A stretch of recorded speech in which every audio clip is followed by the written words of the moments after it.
গত কয়েকদিনের অশান্ত শামশেরগঞ্জকে শান্ত করার জন্য যেমন প্রশাসনিক একাধিক উদ্যোগ নেওয়া হয়েছে, সেই সঙ্গে বিভিন্ন রাজনৈতিক দলের নেতারা তারাও কিন্তু এলাকার মানুষের কনফিডেন্স বিল্ড করার জন্য তারাও কিন্তু প্রত্যেক দিন তাদের কর্মী সমর্থক সহ এলাকার সাধারণ মানুষজনকে নিয়ে তারা শান্তি মিছিল করছেন। গতকালও শান্তি বৈঠক হয়েছে এবং সমস্ত স্তরের মানুষজন যেখানে হাজির ছিলেন।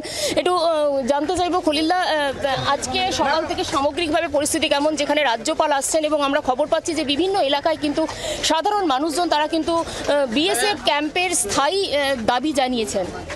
দেখুন, প্রথমত বলি আমি ধুলিয়ান শহরবাসী সহ শামশেরগঞ্জ ব্লকের সমস্ত মানুষকে আমি ধন্যবাদ জানাচ্ছি যে আমরা একটা উদ্ভূত পরিস্থিতিতে যে ছিলাম,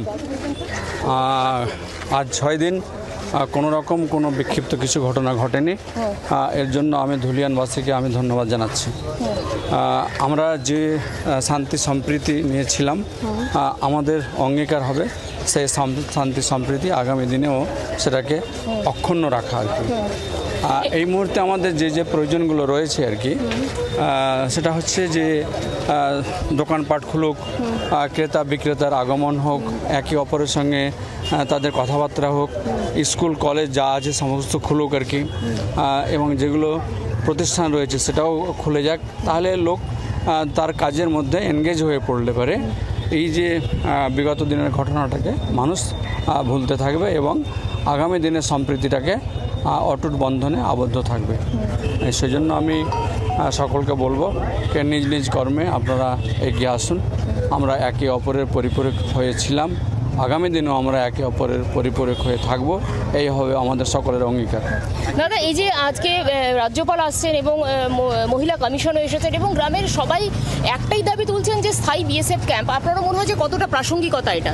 দেখুন, এটা মানে আমাদের প্রশাসন রয়েছে, সেগুলো তেনারা দেখছেন, বলছেন, তেনারা বিষয়টা ভালো বলতে পারবেন।